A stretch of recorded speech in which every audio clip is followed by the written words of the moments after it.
Okay, good morning, everybody, and welcome to the Gulf Intelligence Daily Energy Markets Forum, where each morning in the Middle East, we take a time out to review where the markets have opened in Asia, where they may travel through the day. Let's kick off in Asia this morning with Kevin Wright, lead analyst APAC for Kpler. Kevin, the markets have opened in Asia a little bit down this morning. How do you interpret things? Good morning, Sean. Thanks for having me again. As you say, very, very slightly down. Not a huge move overnight or from overnight's settle. I think the market is probably still, to a certain extent, digesting the 10% downward move that we saw last week. Obviously, the last few weeks have been pretty volatile. We've seen up 10%, down 10%. I think there's probably a little bit of a breather being taken. I mean, probably Russ has a closer idea of where the sentiment is coming from this morning.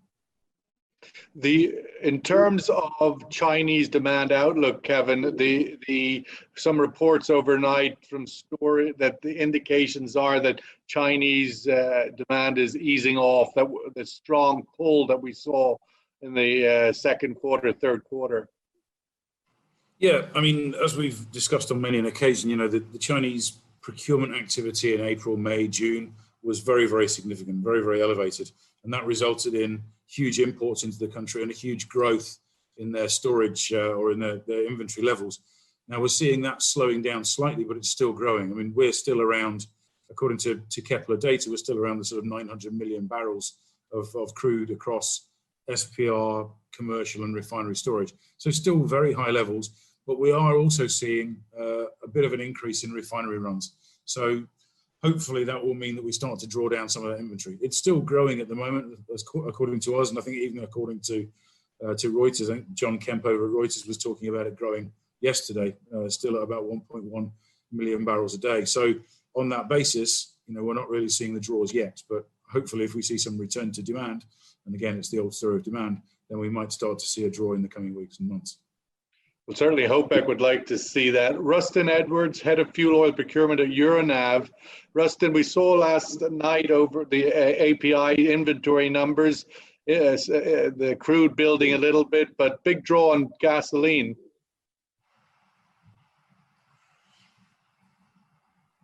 Sorry, I have to unmute. Yeah, for me, that's very typical of a hurricane event inventory number, and I think we'll probably see a similar type of number in the EIA. You had a lot of refineries that were impacted, runs were cut down, exports were not allowed to happen due to port closures by the U.S. Coast Guard. So you would see organically growth in stock and drawdowns in products as you know people still around the United States that rely on the U.S. Gulf Coast refining sector are still driving cars, still using their trucks, still burning diesel.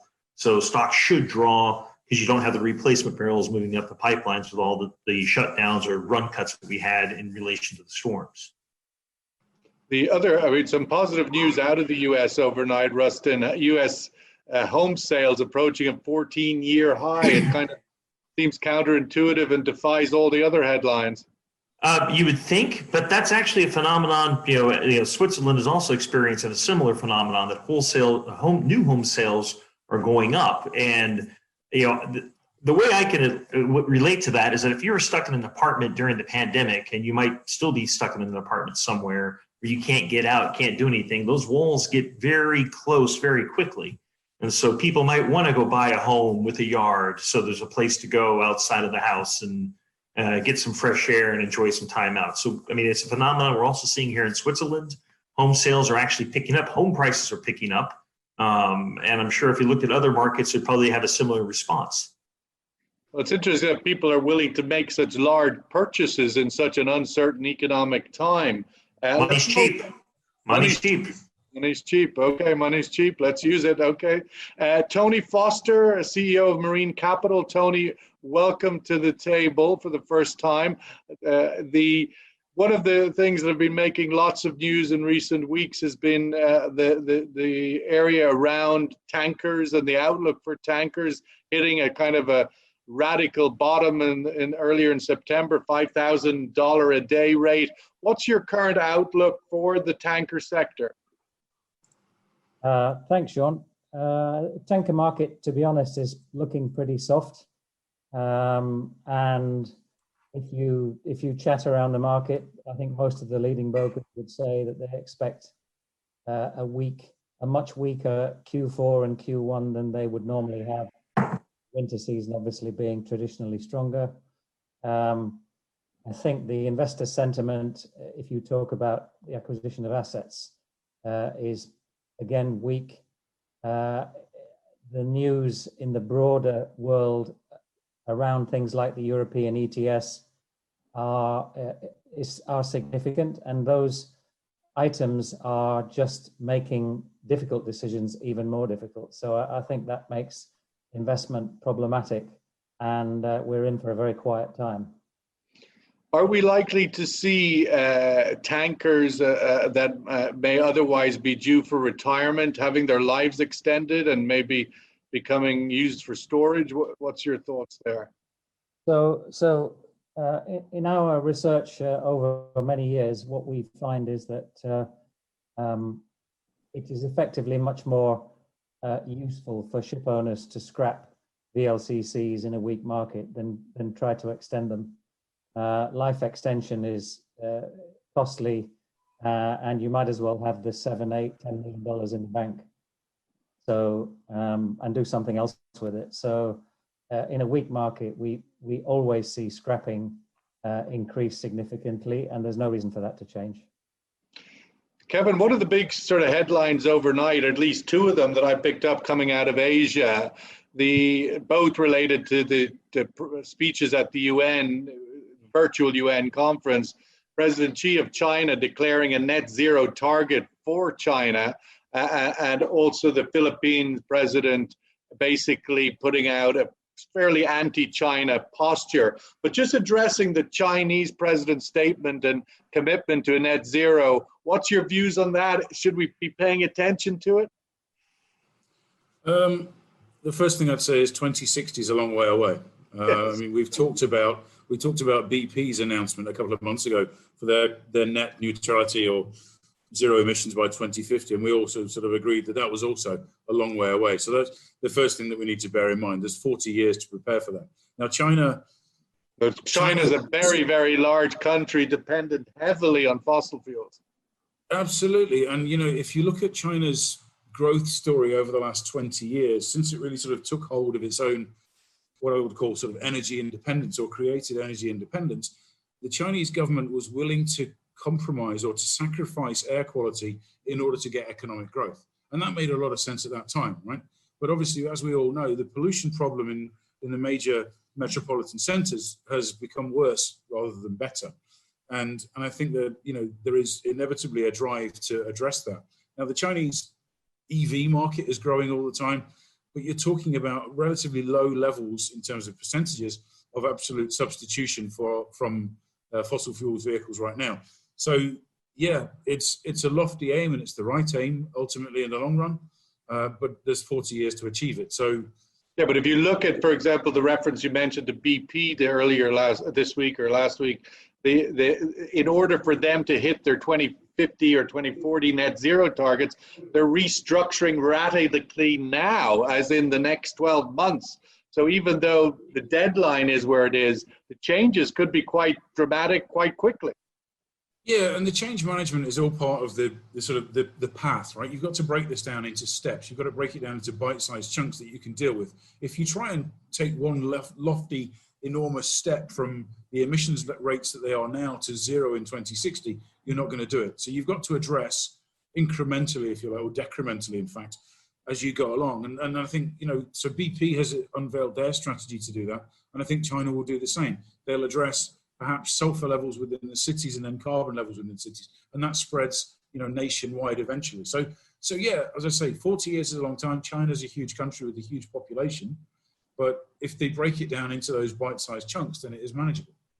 Well, so if you're Saudi Aramco and you're planning a $10 billion refinery complex that has a 20, 30-year lifespan on it, you might be sort of revisiting your numbers. Rustin, looking at the other developments over recent week, of course, we had the OPEC decision to sort of hold the course and discipline on the supply side.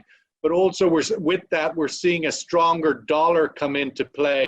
I'm wondering what your takeaway from OPEC last week is, in particular against the strong dollar, which can work against demand.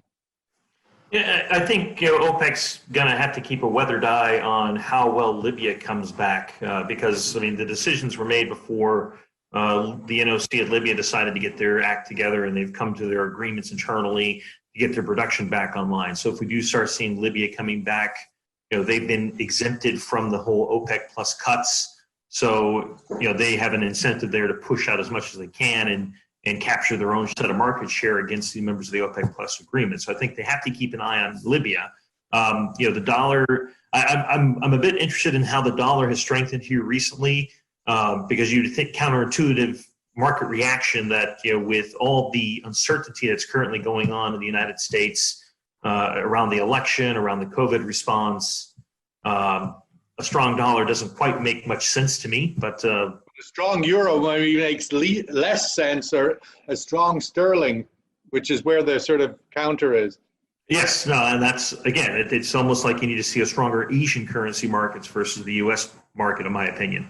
Yeah, I really can't understand that whole dynamic in the market, why the U.S. dollar took the move up that it did, because the economic data looks good, but the other macro impactors should counterbalance that. I know we've had this sort of ongoing insight from you, Rustin, sitting in the center of Europe, where the appetite for lockdown is not present, but there is a growing momentum here towards at least partial economic shutdowns. What's your sense at this time going into the end of September, the fourth quarter upon us? Well, I think most countries are doing the strategic approach, the surgical approach versus the whole-scale approach. I mean, the Spanish Prime Minister, they're going to focus on locking down Madrid. That seems to be the big center of their spike in caseloads. Here in Switzerland, our president has made it very adamant, as has the head of the health organization here, that lockdown is not in the cards, that we need to, quoting them, we need to learn to live with the virus. The virus is going to be here with us for a long period of time. So everybody wash your hands, wear your mask, and follow the recommendations on social distancing. I think people were expecting a second wave to happen. I think it's hit a lot harder than people were expecting to have happen, but then it seems to be focusing more on the younger generations, not the older generations. And so the other thing that came up, I think we noted yesterday, and I'll note it again because it might be a growing trend, is yesterday the Spanish army coming out to support the police. Then overnight we saw the British army coming out to support the police in Britain. If they need to lock down, will they need a lot more muscle? And then what are the fallouts from that? Tony, inevitably all of this 6 months is leading to, in essence, an energy investment crisis across the whole of the value chain. How do you see the outlook for that and the consequence going into the fourth quarter, going into 21? I think there's some very interesting things overlapping. I mean, we're doing a lot of work at the moment in offshore wind, for example. And, to put the question the other way around, what's going to happen to renewables? Is there going to be more investment in renewables or less? And I would say the consensus on that side is certainly at least the same, if not more. That might be a European perspective, but the European perspective is certainly very, as you know, if not extremely pro the fastest possible decarbonization. And if I can come back to the BP story, I'd just like to give another view on that. Again, where we sit, we look at companies like BP and Shell, and we all know that the ultimate controlling interest in those companies are institutional shareholders. And the institutional shareholders have a very different view to, many layers of the management. And the speed at which those institutional shareholders can push management towards those changes might surprise a few people. So, irrespective of what we believe to be the medium to long term, let's say the 30-year outlook for fossil fuels, I think it may well be that some of the oil companies are going to be running scared quicker than they thought. Well, we have an interview this week on one of our channels that is with Carbon Tracker CEO, and he's basically saying, you know, red lights flashing on the majors, they're just not paying attention. I just want to bring Omar Najee of BB Energy in for a quick market update. Omar, if you're there, would you give us a quick insight of where the numbers are?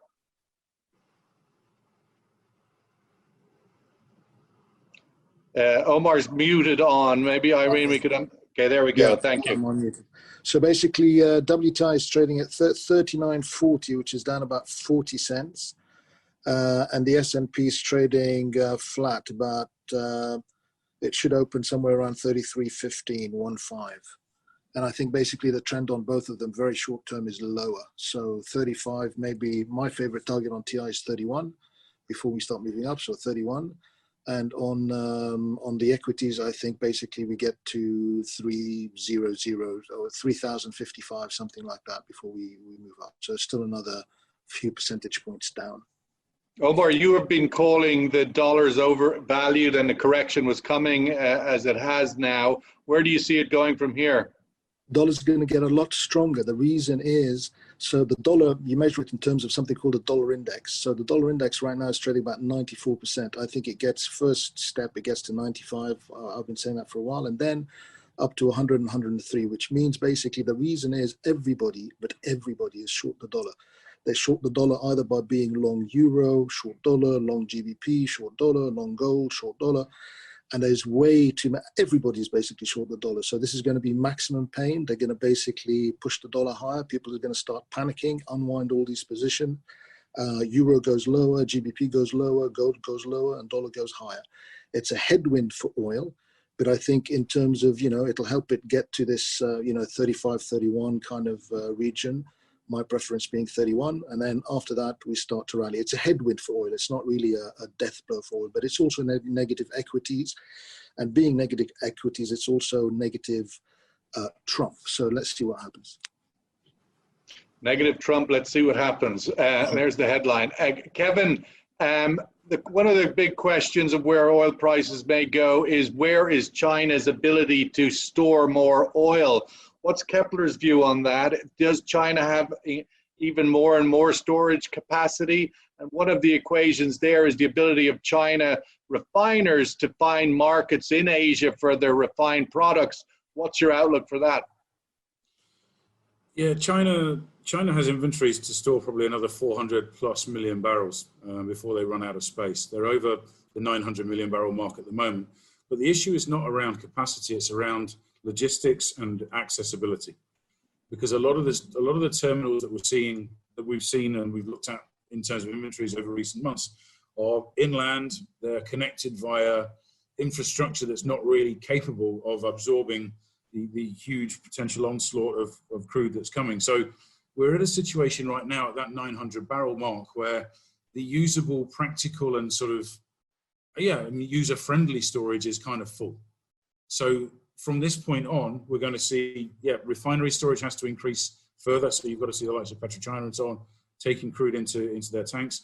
And I think one other sort of slight assistance or slight tailwind that the Chinese government has given is via the Shanghai International Energy Exchange, which is now giving out new permits to new locations to store crude against the Shanghai futures contract. Now that's going to potentially move crude further inland or further into the supply infrastructure. But so we're not running out of space, but we're running out of the really tradable, friendly space. And of course, the Chinese can build storage pretty quickly as they have a uniformed, standardized tank farm structure, right? They have an ability to pick and drop quite easily. Yeah, I mean, well, it's not like they can do it overnight, though, right? There are still constraints around human capability. I mean, I know we all saw the Wuhan hospitals being built in about 5 days, but I don't think they're leak-proof. So you've got to go through a little bit more sort of construction integrity testing and so on. I mean, but all things relative in the context of where it might be anywhere else. Let's bring up the survey question before we go to sort of closing comments and outlook for the rest of the week. Again, it's all on this Chinese oil demand question. Will Chinese oil demand remain strong enough in Q4 to keep Brent at around $40 a barrel. That's the question for today. Given that Chinese oil demand has been the big prop in the oil markets in recent months, will it continue to at least keep Brent at $40 a barrel? Let's see where the view in the room is on that. Rustin, one thing you've been watching, and obviously over recent months and weeks, is the buildup of the Chinese, the tankers stockpiled, if you like, offshore in the China anchorage area. What's the outlook for that these days? Well, that seems to be a continuing trend. I mean, much of what Kevin was just saying, where is the tradable friendly storage? It's the floating storage. There's plenty of ships that are sitting offshore, and they seem to cycle through in about 4 to 6 weeks as logistics open up and they're able to pump offshore. And I don't see that trend abating anytime soon. So that looks interesting. One of the other about day rates, the outlook for day rates on tankers, are they still low enough for a contango? Depends on what you want to carry. You got gas oil paying you roughly a $40,000 to $45,000 a day TCE rate on a VLCC. So if you want to load distillate, and if you want to load jet, it's even bigger. So we do see a lot of demand on brand new tankers coming out of shipyards. Although the new build list is rather low, I mean, a lot of those tankers are being taken. I mean, I think if you looked at the recent chartering spree that Trafigura has gone on, majority of those ships are all brand new. So my only thought is, and the rates that they're paying, they're looking to store distillate-related material, gas oil, and jet fuel. Anything else you'll be watching for the rest of the week, Rustin? It'd be interesting to see how the EIA stats come out and how the market reacts. Yeah, it will be. I mean, we had a bit of a disconnect last week between API and EIA. API was well ahead. I think they were double the numbers that the EIA ended up coming out with. The other thing we have this week, Tony, is the Purchasing Managers Index, different ones from around the world, and showing confidence expected to be still positive in the UK. What's your views for the rest of this week, Tony, and what you'll be watching for some market guidance? I'll be watching my Pret-a-Manger to see how many people are coming in for a coffee. Yes. We were just about... Will the Pret-a-Manger economy return? Yeah, that's right. We were seeing increased throughput. I've been in the office for the last couple of months, and we've seen steadily increasing throughput, particularly after the schools reopened. And what are we going to see now? The West End of London was already quiet, so presumably it's going to get even quieter. I don't think there's meaningful confidence in the UK outlook over the coming months. Although Boris Johnson did seem to step away last night from a more draconian clampdown people were maybe expecting. Yeah, this government is utterly determined not to have a lockdown. I think that's clear. It's as he described it, it's spiritually against his nature. But who knows? I mean, it seems the case that until we get a vaccine, as is true in lots of other places, the uncertainty is going to crush a lot of markets. So in some ways, whether you go into a formal lockdown or not, you're still in the experience of the economic consequence. Makes little difference. Let's get the survey result before Kevin has the last word today and see where the view in the room is. Okay, an overwhelming positive for Brent sticking at 40, propped by Chinese oil demand. 80%, that's kind of overwhelming. Kevin, your sort of thoughts on that and the rest of the week? My view, I'm willing to admit that I voted no, because I don't think the Chinese demand is going to be there in the fourth quarter. Everything that we look at the moment around inventories says they're still very high. We've seen some drop off in Chinese buying, and the market reacted to that. So on that basis, I'm afraid I'm in the 1/5 rather than the 4/5 of that. Interesting, yeah. With Omar would be sharing that view as well, as he's echoed a few times on the program. Any other parameters?